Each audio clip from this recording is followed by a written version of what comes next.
Criticism by John Greenleaf Whittier. Evangeline. Mirth and medicine. Fame and glory. Fanaticism. The poetry of the North. Criticism. Evangeline. A review of Mr. Longfellow's poem. Eureka! Here, then, we have it at last, an American poem, with the lack of which British reviewers have so long reproached us. Selecting the subject of all others best calculated for his purpose, the expulsion of the French settlers of Acadie from their quiet and pleasant homes around the basin of Minas, one of the most sadly romantic passages in the history of the colonies of the North, the author has succeeded in presenting a series of exquisite pictures of the striking and peculiar features of life and nature in the New World. The range of these delineations extends from Nova Scotia on the northeast to the spurs of the Rocky Mountains on the west and the Gulf of Mexico on the south. Nothing can be added to his pictures of quiet farm life in Acadie, the Indian summer of our northern latitudes, the scenery of the Ohio and Mississippi rivers, the bayous and cypress forests of the south, the mockingbird, the prairie, the Ozark Hills, the Catholic missions, and the wild Arabs of the west, roaming with the buffalo along the banks of the Nebraska. The hexameter measure he has chosen has the advantage of a prosaic freedom of expression, exceedingly well adapted to a descriptive and narrative poem. Yet we are constrained to think that the story of Evangeline would have been quite as acceptable to the public taste had it been told in the poetic prose of the author's Hyperion.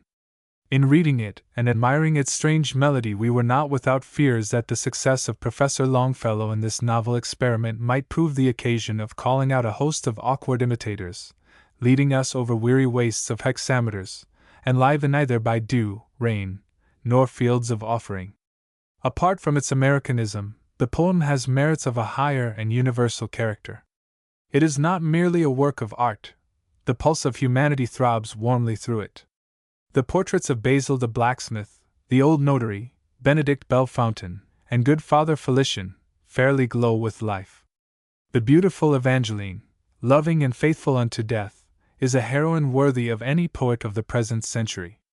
The editor of the Boston Chronotype, in the course of an appreciative review of this poem, urges with some force a single objection, which we are induced to notice, as it is one not unlikely to present itself to the minds of other readers.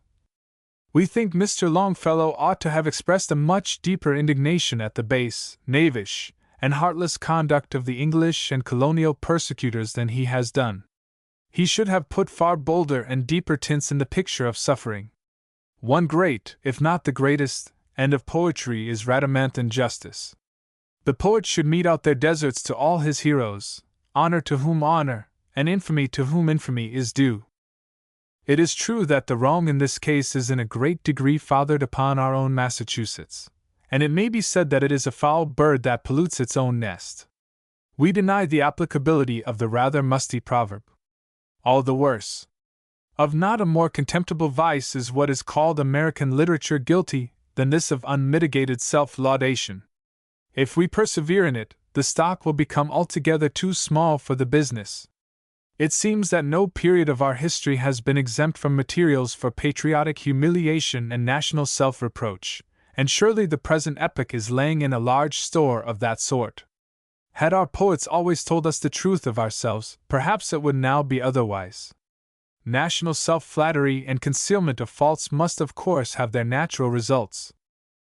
We must confess that we read the first part of Evangeline with something of the feeling so forcibly expressed by Professor Wright.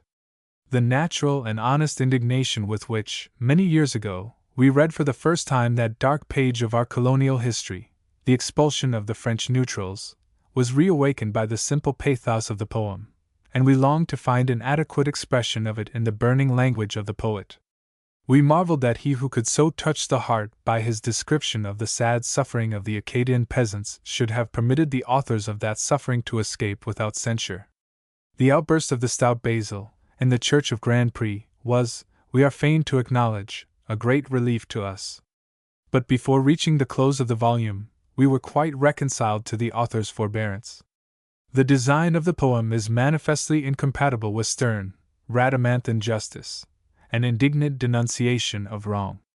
It is a simple story of quiet pastoral happiness, of great sorrow and painful bereavement, and of the endurance of a love which, hoping and seeking always, wanders evermore up and down the wilderness of the world, baffled at every turn, yet still retaining faith in God and in the object of its lifelong quest. It was no part of the writer's object to investigate the merits of the question at issue between the poor Acadians and their Puritan neighbors. Looking at the materials before him with the eye of an artist simply, he has arranged them to suit his idea of the beautiful and pathetic, leaving to some future historian the duty of sitting in judgment upon the actors in the atrocious outrage which furnished them. With this we are content. The poem now has unity and sweetness which might have been destroyed by attempting to avenge the wrongs it so vividly depicts. It is a psalm of love and forgiveness. The gentleness and peace of Christian meekness and forbearance breathe through it. Not a word of censure is directly applied to the marauding workers of the mighty sorrow which it describes, just as it would a calamity from the elements, a visitation of God. The reader, however, cannot fail to award justice to the wrongdoers. The unresisting acquiescence of the Acadians only deepens his detestation of the cupidity and religious bigotry of their spoilers. Even in the language of the good Father Felician, beseeching his flock to submit to the strong hand which had been laid upon them, we see and feel the magnitude of the crime to be forgiven. Lo, where the crucified Christ from his cross is gazing upon you! See in those sorrowful eyes what meekness and holy compassion! Hark! How those lips still repeat the prayer, O Father, forgive them! Let us repeat that prayer in the hour when the wicked assail us. Let us repeat it now, and say, O Father, forgive them! How does this simple prayer of the Acadians contrast with the deep damnation of their taking off? The true history of the Puritans of New England is yet to be written. Somewhere midway between the caricatures of the church party and the self-laudations of their own writers, the point may doubtless be found from whence an impartial estimate of their character may be formed. They had noble qualities.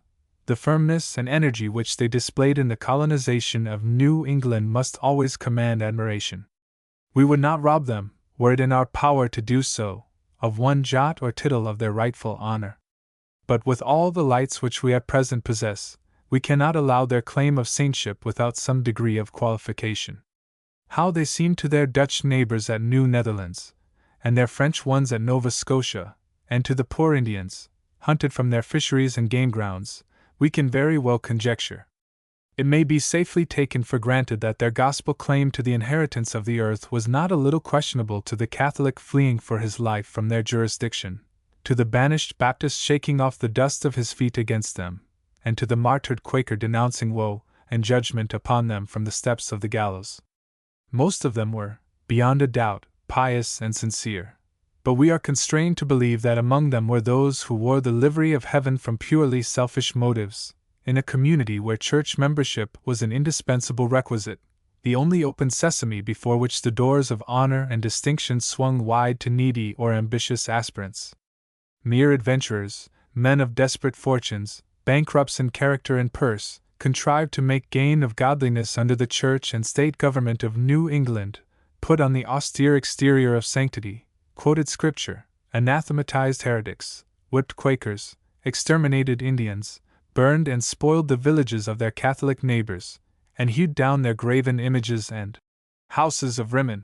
It is curious to observe how a fierce religious zeal against heathen and idolaters went hand in hand with the old Anglo-Saxon love of land and plunder. Every crusade undertaken against the papists of the French colonies had its Puritan Peter the Hermit to summon the saints to the wars of the Lord. At the siege of Louisbourg, 10 years before the onslaught upon the Acadian settlers, one minister marched with the colonial troops, axe in hand, to hew down the images in the French churches, while another officiated in the double capacity of drummer and chaplain, a drum ecclesiastic, as Hudibras has it. At the late celebration of the landing of the Pilgrims in New York, the orator of the day labored at great length to show that the charge of intolerance, as urged against the colonists of New England, is unfounded in fact. The banishment of the Catholics was very sagaciously passed over in silence, inasmuch as the Catholic Bishop of New York was one of the invited guests, and hear it, shade of cotton mather, one of the regular toasts was a compliment to the Pope. The expulsion of Roger Williams was excused and partially justified, while the whipping, ear-cropping, tongue-boring, and hanging of the Quakers was defended, as the only effectual method of dealing with such devil-driven heretics, as Mather calls them. The order, in the newborn zeal of his amateur Puritanism, stigmatizes the persecuted class as fanatics and ranters foaming forth their mad opinions, compares them to the Mormons and the crazy followers of Matthias, and cites an instance of a poor enthusiast, named Eccles, who, far gone in the tailor's melancholy, took it into his head that he must enter into a steeple-house pulpit and stitch breeches in singing time, a circumstance, by the way, which took place in Old England as a justification of the atrocious laws of the Massachusetts colony.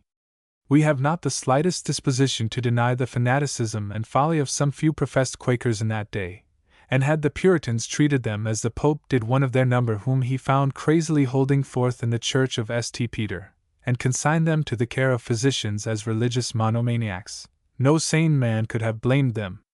Every sect, in its origin, and especially in its time of persecution, has had its fanatics.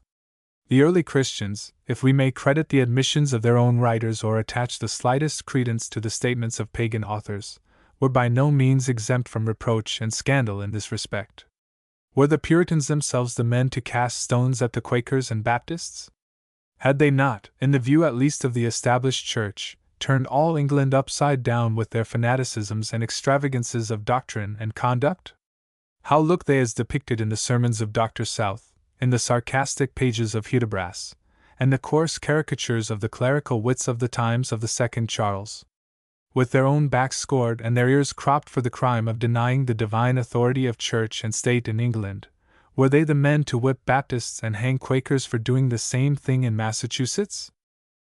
Of all that is noble and true in the Puritan character we are sincere admirers. The generous and self-denying apostleship of Eliot is, of itself, a beautiful page in their history. The physical daring and hardihood with which, amidst the times of savage warfare, they laid the foundations of mighty states, and subdued the rugged soil, and made the wilderness blossom, their steadfast adherence to their religious principles, even when the Restoration had made apostasy easy and profitable, and the vigilance and firmness with which, under all circumstances, they held fast their chartered liberties and extorted new rights and privileges from the reluctant home government, justly entitle them to the grateful remembrance of a generation now reaping the fruits of their toils and sacrifices. But in expressing our gratitude to the founders of New England, we should not forget what is due to truth and justice, nor, for the sake of vindicating them from the charge of that religious intolerance which, at the time, they shared with nearly all Christendom, undertake to defend, in the light of the 19th century, opinions and practices hostile to the benignant spirit of the gospel and subversive of the inherent rights of man. Mirth and Medicine. A review of poems by Oliver Wendell Holmes. If any of our readers, and at times we fear it is the case with all, need amusement and the wholesome alternative of a hearty laugh, we commend them, not to Dr. Holmes the physician, but to Dr. Holmes the scholar, the wit, and the humorist, not to the scientific medical professor's barbarous Latin, but to his poetical prescriptions, given in choice old Saxon. We have tried them, and are ready to give the doctor certificates of their efficacy. Looking at the matter from the point of theory only, we should say that a physician could not be otherwise than melancholy. A merry doctor!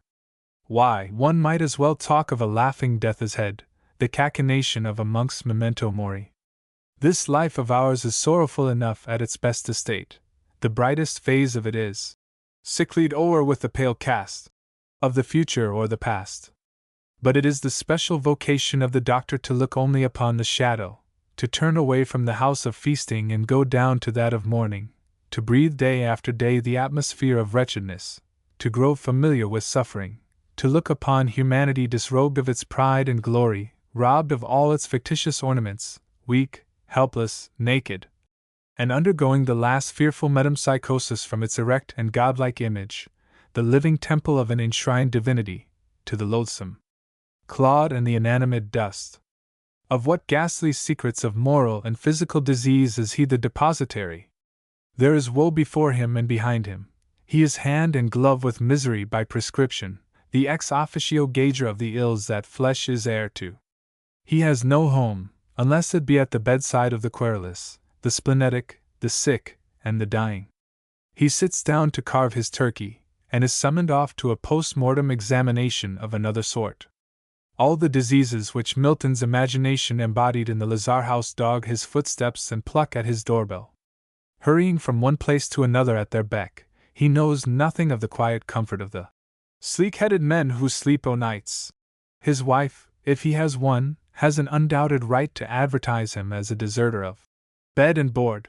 His ideas of beauty, the imaginations of his brain, and the affections of his heart are regulated and modified by the irrepressible associations of his luckless profession. Woman as well as man is to him of the earth, earthy. He sees incipient disease where the uninitiated see only delicacy. A smile reminds him of his dental operations, a blushing cheek of his hectic patients. Pensive melancholy is dyspepsia, sentimentalism, nervousness. Tell him of lovelorn hearts, of the worm I the bud, of the mental impalement upon Cupid's arrow, like that of a Giaour upon the spear of a Janizary, and he can only think of lack of exercise, of tight lacing, and slippers in winter. Sheridan seems to have understood all this, if we may judge from the lament of his doctor, in St. Patrick's Day, over his deceased helpmate. "Poor dear Dolly," says he. "I shall never see her like again, such an arm for a bandage! Veins that seem to invite the lancet! Then her skin, smooth and white as a gallipot, her mouth as round and not larger than that of a penny vial, and her teeth, none of your sturdy fixtures, ache as they would, it was only a small pull, and out they came. I believe I have drawn half a score of her dear pearls." Weeps. But what avails her beauty? She has gone, and left no little babe to hang like a label on Papa's neck. So much for speculation and theory. In practice it is not so bad after all. The gravedigger in Hamlet has his jokes and grim jests. We have known many a jovial sexton, and we have heard clergymen laugh heartily at small provocation close on the heel of a cool calculation that the great majority of their fellow creatures were certain of going straight to perdition. Why, then, should not even the doctor have his fun? Nay, is it not his duty to be merry, by main force if necessary?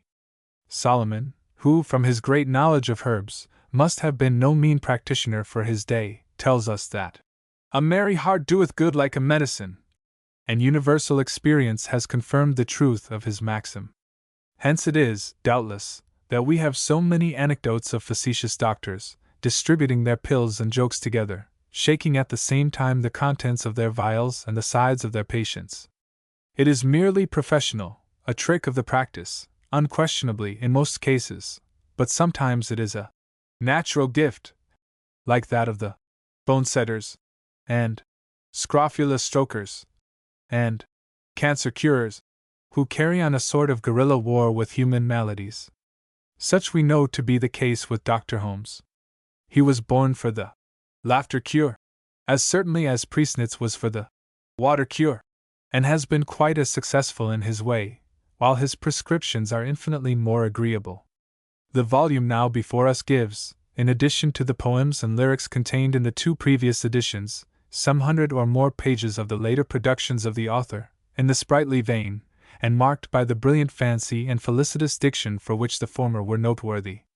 His longest and most elaborate poem, Urania, is perhaps the best specimen of his powers. Its general tone is playful and humorous, but there are passages of great tenderness and pathos. Witness the following, from a description of the city churchgoers. The whole compass of our literature has few passages to equal its melody and beauty. Down the chill street, which winds in gloomiest shade, what marks betray yon solitary maid? The cheek's red rose, that speaks of balmier air, the Celtic blackness of her braided hair, the gilded missal in her kerchief tied, poor Nora, exile from Killarney's side. Sister in toil, though born of colder skies that left their azure in her downcast eyes, see pallid Margaret, labor's patient child, scarce weaned from home, a nursling of the wild, where white Citadine o'er the horizon shines, and broad Penobscot dashes through the pines. Still, as she hastes, her careful fingers hold the unfailing hymn book in its cambric fold. 6 days at drudgeries heavy will she stands. The 7th sweet morning folds her weary hands. Yes, child of suffering, thou mayst well be sure he who ordained the Sabbath loved the poor. This is but one of many passages, showing that the author is capable of moving the heart as well as of tickling the fancy. There is no straining for effect. Simple, natural thoughts are expressed in simple and perfectly transparent language. Terpsichore, read at an annual dinner of the Phi Beta Kappa Society at Cambridge, sparkles throughout with keen wit, quaint conceits, and satire so good-natured that the subjects of it can enjoy it as heartily as their neighbors. Witness this thrust at our German-English writers. Essays so dark, Champollion might despair to guess what mummy of a thought was there, where our poor English, striped with foreign phrase, looks like a zebra in a parson's chaise. Or this at our transcendental friends. Deluded infants! Will they never know some doubts must darken o'er the world below, though all the Platos of the nursery trail their clouds of glory at the go-kart's tail? The lines on lending a punch bowl are highly characteristic. Nobody but Holmes could have conjured up so many rare fancies in connection with such a matter. Hear him.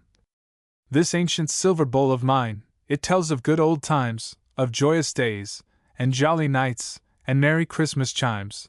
They were a free and jovial race, but honest, brave, and true, that dipped their ladle in the punch when this old bowl was new.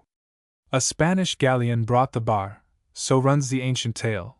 Tea was hammered by an Antwerp smith, whose arm was like a flail, and now and then between the strokes, for fear his strength should fail, he wiped his brow, and quaffed a cup of good old Flemish ale. Tea was purchased by an English squire to please his loving dame, who saw the cherubs, and conceived a longing for the same, and oft as on the ancient stock another twig was found, tea was filled with candles spiced and hot and handed smoking round.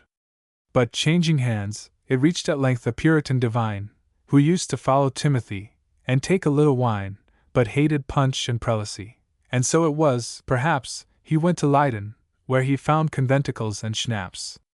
And then, of course, you know what's next, it left the Dutchman's shore with those that in the Mayflower came, 100 souls and more, along with all the furniture, to fill their new abodes, to judge by what is still on hand, at least 100 loads. Tea was on a dreary winter's eve, the night was closing dim, when brave Miles Standish took the bowl, and filled it to the brim. The little captain stood and stirred the posset with his sword, and all his sturdy men-at-arms were ranged about the board. He poured the fiery Hollands in, the man that never feared, he took a long and solemn draught, and wiped his yellow beard, and one by one the musketeers, the men that fought and prayed, all drank as tea were their mother's milk, and not a man afraid. That night, affrighted from his nest, the screaming eagle flew, he heard the Pequot's ringing whoop, the soldier's wild halloo, and there the sachem learned the rule he taught to kith and kin, run from the white man when you find he smells of Holland's gin. In his Nux Post Sinatica he gives us his reflections on being invited to a dinner party, where he was expected to set the table in a roar by reading funny verses. He submits it to the judgment and common sense of the importunate bearer of the invitation, that this dinner-going, ballad-making, mirth-provoking habit is not likely to benefit his reputation as a medical professor. Besides, my prospects. Don't you know that people won't employ a man that wrongs his manliness by laughing like a boy, and suspect the azure blossom that unfolds upon a shoot, as if wisdom's old potato could not flourish at its root? It's a very fine reflection, when you're etching out a smile on a copper plate of faces that would stretch into a mile, that, what with sneers from enemies and cheapening shrugs from friends, it will cost you all the earnings that a month of labor lends. There are, as might be expected, some commonplace pieces in the volume, a few failures in the line of humor. The Spectre Pig, the Dorchester Giant, the Height of the Ridiculous, and one or two others might be omitted in the next edition without detriment. They would do well enough for an amateur humorist, but are scarcely worthy of one who stands at the head of the profession. It was said of James Smith, of the Rejected Addresses, that, if he had not been a witty man, he would have been a great man. Hood's humor and drollery kept in the background the pathos and beauty of his sober productions, and Dr. Holmes, we suspect, might have ranked higher among a large class of readers than he now does had he never written his Ballad of the Oysterman, his Comet, and his September Gale. Such lyrics as La Grisette, the Puritan's Vision, and that unique compound of humor and pathos, The Last Leaf, show that he possesses the power of touching the deeper chords of the heart, and of calling forth tears as well as smiles. Who does not feel the power of this simple picture of the old man in the last mentioned poem? But now he walks the streets, and he looks at all he meets sad and wan, and he shakes his feeble head, that it seems as if he said they are gone. The mossy marbles rest on the lips that he has pressed in their bloom, and the names he loved to hear have been carved for many a year on the tomb. Dr. Holmes has been likened to Thomas Hood, but there is little in common between them save the power of combining fancy and sentiment with grotesque drollery and humor. Hood, under all his whims and oddities, conceals the vehement intensity of a reformer. The iron of the world's wrongs had entered into his soul. There is an undertone of sorrow in his lyrics. His sarcasm, directed against oppression and bigotry, at times betrays the earnestness of one whose own withers have been wrung. Holmes writes simply for the amusement of himself and his readers.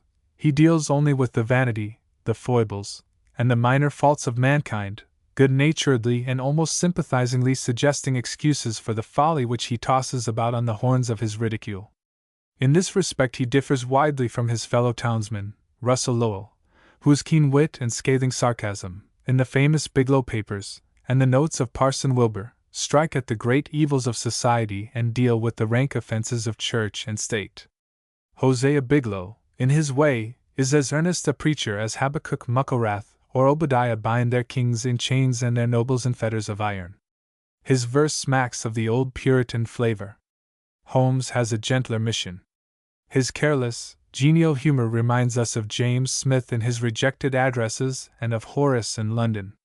Long may he live to make broader the face of our care-ridden generation, and to realize for himself the truth of the wise man's declaration that a merry heart is a continual feast. Fame and Glory. Notice of an address before the Literary Society of Amherst College, by Charles Sumner. The learned and eloquent author of the pamphlet lying before us with the above title belongs to a class, happily on the increase in our country, who venture to do homage to unpopular truths in defiance of the social and political tyranny of opinion which has made so many of our statesmen, orators, and divines the mere playthings and shuttlecocks of popular impulses for evil far oftener than for good. His first production, The True Grandeur of Nations, written for the anniversary of American independence, was not more remarkable for its evidences of a highly cultivated taste and wide historical research than for its inculcation of a high morality, the demand for practical Christianity in nations as well as individuals. It burned no incense under the nostrils of an already inflated and vain people. It gratified them by no rhetorical falsehoods about the land of the free and the home of the brave. It did not apostrophize military heroes, nor strut, red what shod, over the plains of battle, nor call up, like another Ezekiel, from the valley of vision the dry bones thereof. It uttered none of the precious scoundrel cant, so much in vogue after the annexation of Texas was determined upon, about the destiny of the United States to enter in and possess the lands of all whose destiny it is to live next us, and to plant everywhere the peculiar institutions of a peculiarly Christian and chosen people. The land-stealing propensity of whose progressive republicanism is declared to be in accordance with the will and by the grace of God, and who, like the Scotch freebooter, pattering in Ave Mary when he rode on a border foray, while trampling on the rights of a sister republic, and recreating slavery where that republic had abolished it, talk piously of the designs of Providence, and the Anglo-Saxon instrumentalities thereof in extending the area of freedom. On the contrary, the author portrayed the evils of war and proved its incompatibility with Christianity, contrasting with its ghastly triumphs the mild victories of peace and love. Our true mission, he taught, was not to act over in the New World the barbarous game which has desolated the Old, but to offer to the nations of the earth, warring and discordant, oppressed and oppressing, the beautiful example of a free and happy people studying the things which make for peace, democracy and Christianity walking hand in hand, blessing and being blessed. His next public effort, an address before the Literary Society of his alma mater, was in the same vein. He improved the occasion of the recent death of 4 distinguished members of that fraternity to delineate his beautiful ideal of the jurist, the scholar, the artist, and the philanthropist, aided by the models furnished by the lives of such men as Pickering, Story, Alston, and Channing. Here, also, he makes greatness to consist of goodness. War and slavery and all their offspring of evil are surveyed in the light of the morality of the New Testament. He looks hopefully forward to the coming of that day when the sword shall devour no longer, when labor shall grind no longer in the prison house, and the peace and freedom of a realized and acted out Christianity shall overspread the earth, and the golden age predicted by the seers and poets alike of paganism and Christianity shall become a reality. The address now before us, with the same general object in view, is more direct and practical. We can scarcely conceive of a discourse better adapted to prepare the young American, just issuing from his collegiate retirement, for the duties and responsibilities of citizenship. It treats the desire of fame and honor as one native to the human heart, felt to a certain extent by all as a part of our common being, a motive, although by no means the most exalted, of human conduct, and the lesson it would inculcate is, that no true and permanent fame can be founded except in labors which promote the happiness of mankind. To use the language of Dr. South, God is the fountain of honor. The conduit by which he conveys it to the sons of men are virtuous and generous practices. The author presents the beautiful examples of St. Pierre, Milton, Howard, and Clarkson, men whose fame rests on the firm foundation of goodness, for the study and imitation of the young candidate for that true glory which belongs to those who live, not for themselves, but for their race. Neither present fame, nor war, nor power, nor wealth, nor knowledge alone shall secure an entrance to the true and noble Valhalla. There shall be gathered only those who have toiled each in his vocation for the welfare of others. Justice and benevolence are higher than knowledge and power. It is by his goodness that God is most truly known, so also is the great man. When Moses said to the Lord, "Show me thy glory," the Lord said, "I will make all my goodness pass before thee." We copy the closing paragraph of the address, the inspiring sentiment of which will find a response in all generous and hopeful hearts. Let us reverse the very poles of the worship of past ages. Men have thus far bowed down before stocks, stones, insects, crocodiles, golden calves, graven images, often of cunning workmanship, wrought with Phidian skill, of ivory, of ebony, of marble, but all false gods. Let them worship in future the true God, our Father, as he is in heaven and in the beneficent labors of his children on earth. Then farewell to the siren song of a worldly ambition. Farewell to the vain desire of mere literary success or oratorical display. Farewell to the distempered longings for office. Farewell to the dismal, blood-red phantom of martial renown. Fame and glory may then continue, as in times past, the reflection of public opinion, but of an opinion sure and steadfast, without change or fickleness, enlightened by those two sons of Christian truth, love to God and love to man. From the serene illumination of these duties all the forms of selfishness shall retreat like evil spirits at the dawn of day. Then shall the happiness of the poor and lowly and the education of the ignorant have uncounted friends. The cause of those who are in prison shall find fresh voices, the majesty of peace other vindicators, the sufferings of the slave new and gushing floods of sympathy. Then, at last, shall the brotherhood of man stand confessed, ever filling the souls of all with a more generous life, ever prompting to deeds of beneficence, conquering the heathen prejudices of country, color, and race, guiding the judgment of the historian, animating the verse of the poet and the eloquence of the orator, ennobling human thought and conduct, and inspiring those good works by which alone we may attain to the heights of true glory. Good works! Such even now as the heavenly ladder on which angels are ascending and descending, while weary humanity, on pillows of storf, slumbers heavily at its feet. We know how easy it is to sneer at such anticipations of a better future as baseless and visionary. The shrewd but narrow-eyed man of the world laughs at the suggestion that there can be any stronger motive than selfishness, any higher morality than that of the broker's board. The man who relies for salvation from the consequences of an evil and selfish life upon the verbal orthodoxy of a creed presents the depravity and weakness of human nature as insuperable obstacles in the way of the general amelioration of the condition of a world lying in wickedness. He counts it heretical and dangerous to act upon the supposition that the same human nature which, in his own case and that of his associates, can confront all perils, overcome all obstacles, and outstrip the whirlwind in the pursuit of gain, which makes the strong elements its servants, taming and subjugating the very lightnings of heaven to work out its own purposes of self-aggrandizement, must necessarily and by an ordination of Providence, become weak as water, when engaged in works of love and goodwill, looking for the coming of a better day for humanity, with faith in the promises of the gospel, and relying upon Him, who, in calling man to the great task field of duty, has not mocked him with the mournful necessity of laboring in vain. We have been pained more than words can express to see young, generous hearts, yearning with strong desires to consecrate themselves to the cause of their fellow men, checked and chilled by the ridicule of worldly wise conservatism, and the solemn rebukes of practical infidelity in the guise of a piety which professes to love the unseen Father, while disregarding the claims of His visible children. Visionary! Were not the good St. Pierre, and Fenelon, and Howard, and Clarkson visionaries also? What was John Woolman, to the wise and prudent of his day, but an amiable enthusiast? What, to those of our own, is such an angel of mercy as Dorothea Dix? Who will not, in view of the labors of such philanthropists, adopt the language of Jonathan Edwards? If these things be enthusiasms and the fruits of a distempered brain, let my brain be evermore possessed with this happy distemper.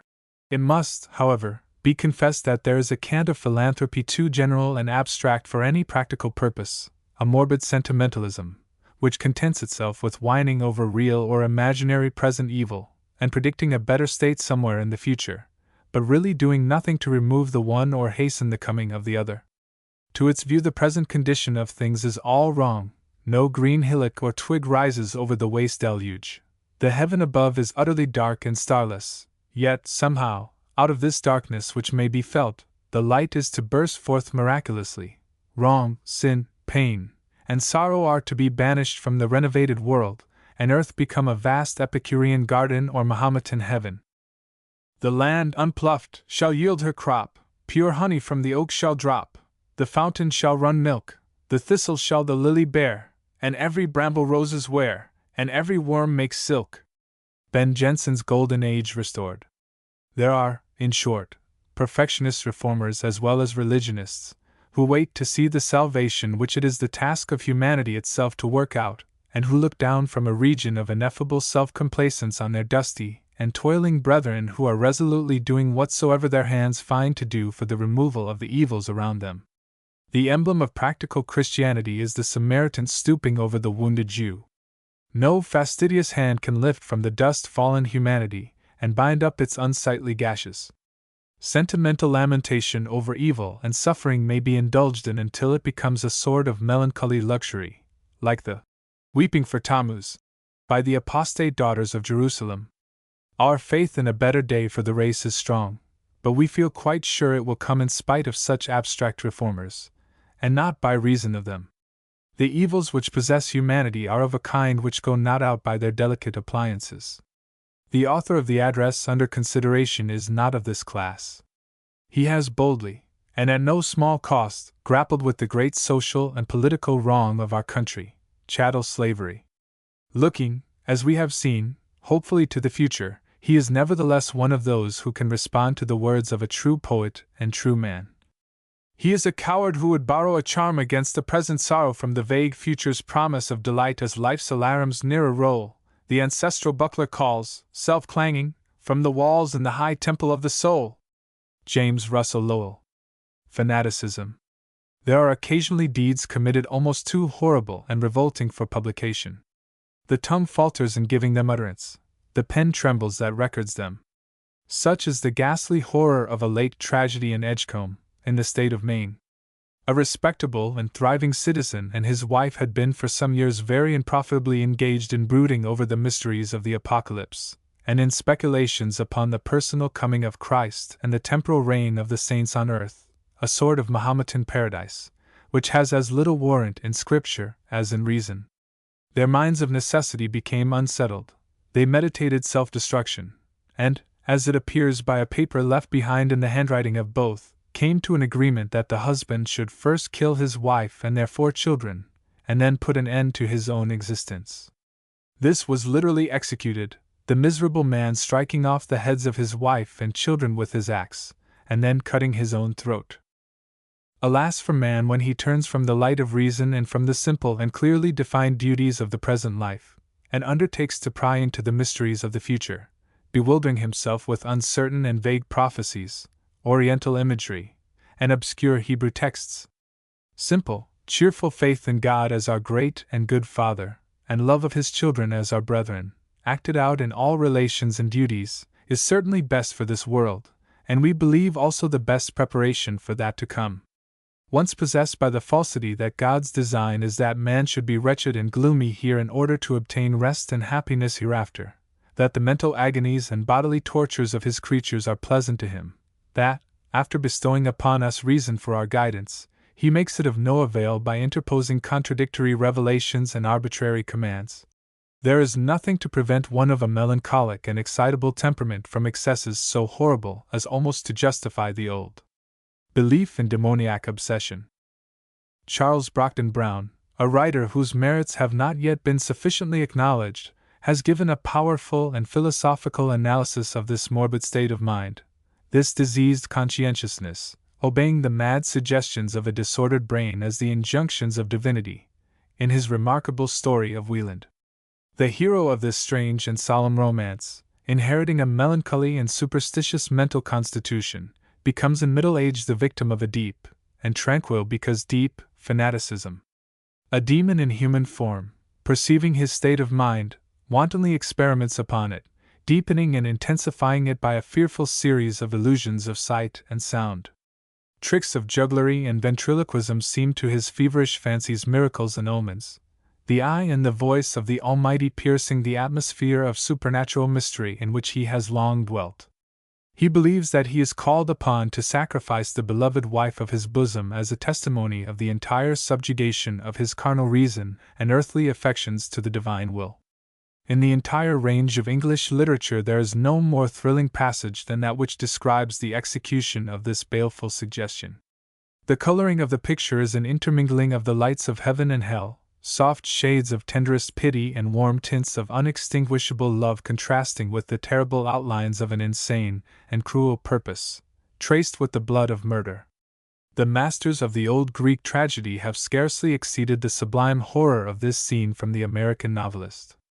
The murderer confronted with his gentle and loving victim in her chamber, her anxious solicitude for his health and quiet, her affectionate caress of welcome, his own relentings and natural shrinking from his dreadful purpose, and the terrible strength which he supposes is lent him of heaven, by which he puts down the promptings and yearnings of his human heart, and is enabled to execute the mandate of an inexorable being, are described with an intensity which almost stops the heart of the reader. When the deed is done, a frightful conflict of passions takes place, which can only be told in the words of the author. I lifted the corpse in my arms and laid it on the bed. I gazed upon it with delight. Such was my elation that I even broke out into laughter.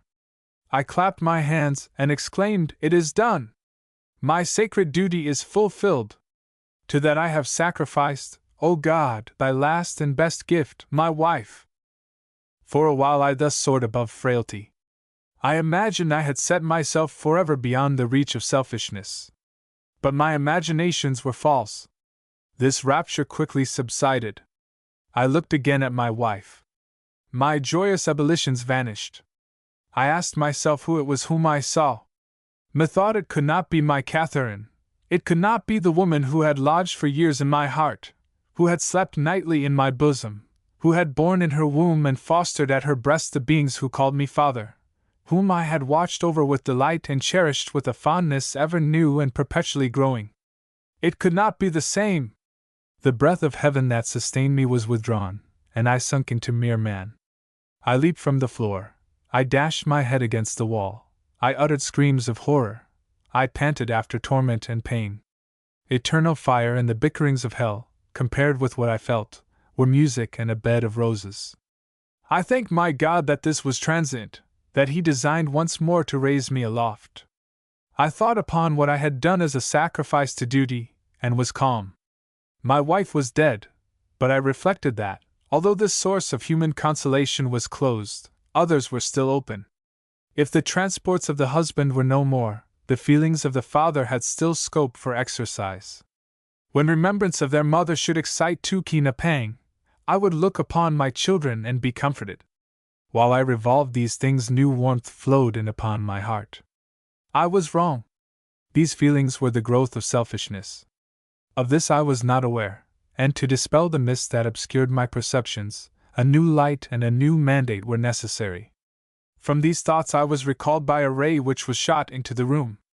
A voice spoke like that I had before heard, "Thou hast done well, but all is not done, the sacrifice is incomplete. Thy children must be offered, they must perish with their mother." The misguided man obeys the voice. His children are destroyed in their bloom and innocent beauty. He is arrested, tried for murder, and acquitted as insane. The light breaks in upon him at last. He discovers the imposture which has controlled him, and, made desperate by the full consciousness of his folly and crime, ends the terrible drama by suicide. Wieland is not a pleasant book. In one respect it resembles the modern tale of Wuthering Heights. It has great strength and power, but no beauty. Unlike that, however, it has an important and salutary moral. It is a warning to all who tamper with the mind and rashly experiment upon its religious element. As such, its perusal by the sectarian zealots of all classes would perhaps be quite as profitable as much of their present studies. The Poetry of the North. The Democratic Review not long since contained a singularly wild and spirited poem, entitled The Norseman's Ride, in which the writer appears to have very happily blended the boldness and sublimity of the heathen saga with the grace and artistic skill of the literature of civilization. The poetry of the Northmen, like their lives, was bold, defiant, and full of a rude, untamed energy. It was inspired by exhibitions of power rather than of beauty. Its heroes were beastly revelers or cruel and ferocious plunderers, its heroines unsexed hoydens, playing the ugliest tricks with their lovers, and repaying slights with bloody revenge, very dangerous and unsatisfactory companions for any other than the fire-eating Vikings and red-handed, unwashed berserkers. Significant of a religion which reverenced the strong rather than the good, and which regarded as meritorious the unrestrained indulgence of the passions, it delighted to sing the praises of some coarse debauch or pitiless slaughter. The voice of its skalds was often but the scream of the carrion bird, or the howl of the wolf, scenting human blood. Unlike to human sounds it came, unmixed, unmelodized with breath, but grinding through some scranal frame, creaked from the bony lungs of death.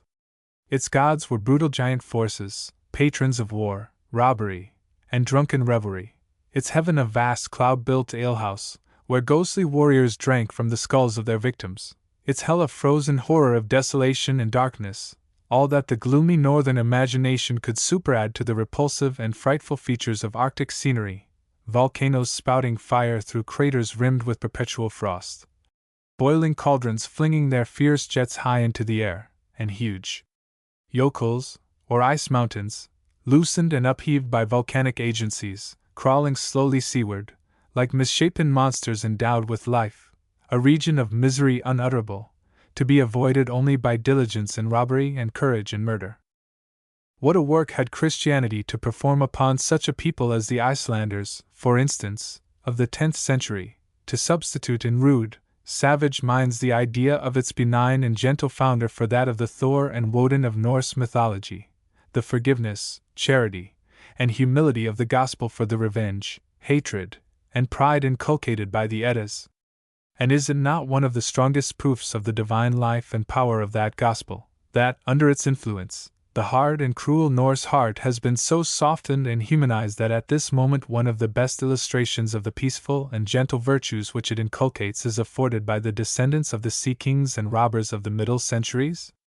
No one can read the accounts which such travelers as Sir George Mackenzie and Dr. Henderson have given us of the peaceful disposition, social equality, hospitality, industry, intellectual cultivation, morality, and habitual piety of the Icelanders, without a grateful sense of the adaptation of Christianity to the wants of our race, and of its ability to purify, elevate, and transform the worst elements of human character.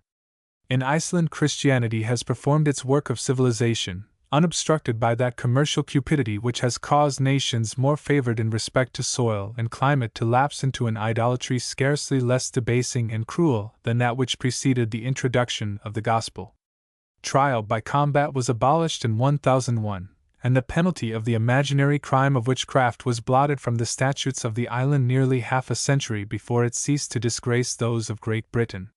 So entire has been the change wrought in the sanguinary and cruel Norse character that at the present day no Icelander can be found who, for any reward, will undertake the office of executioner. The Skalds, who went forth to battle, cleaving the skulls of their enemies with the same skilful hands which struck the harp at the feast, have given place to Christian bards and teachers, who, like Thorlaxon, whom Dr. Henderson found toiling cheerfully with his beloved parishioners in the hay harvest of the brief Arctic summer, combine with the vigorous diction and robust thought of their predecessors the warm and genial humanity of a religion of love and the graces and amenities of a high civilization. But we have wandered somewhat aside from our purpose, which was simply to introduce the following poem, which, in the boldness of its tone and vigor of language, reminds us of the sword chant, the wooing song, and other rhymed sagas of Motherwell. The Norseman's Ride. By Bayard Taylor. The frosty fires of northern starlight gleamed on the glittering snow, and through the forest's frozen branches the shrieking winds did blow. A floor of blue and icy marble kept ocean's pulses still, when, in the depths of dreary midnight, opened the burial hill. Then, while the low and creeping shudder thrilled upward through the ground, the Norseman came, as armed for battle, in silence from his mound, he who was mourned in solemn sorrow by many a swordsman bold, and harps that wailed along the ocean, struck by the skalds of old. Sudden a swift and silver shadow came up from out the gloom, a charger that, with hoof impatient, stamped noiseless by the tomb. Ha! Surtur!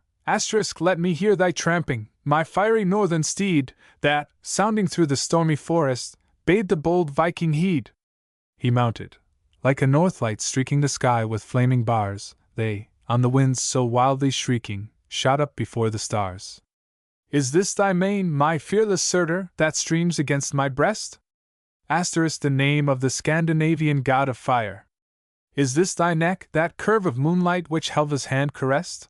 No misty breathing strains thy nostril, thine eye shines blue and cold, yet mounting up our airy pathway I see thy hoofs of gold.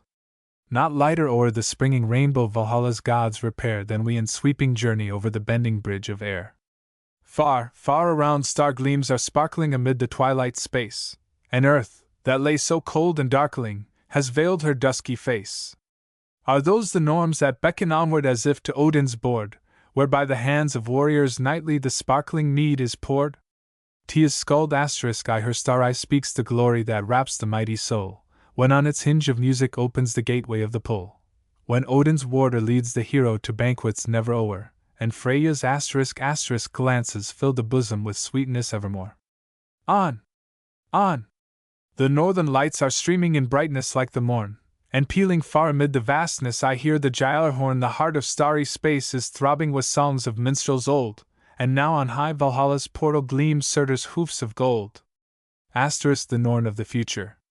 Freya, the northern goddess of love. The horn blown by the watchers on the rainbow, the bridge over which the gods pass in northern mythology.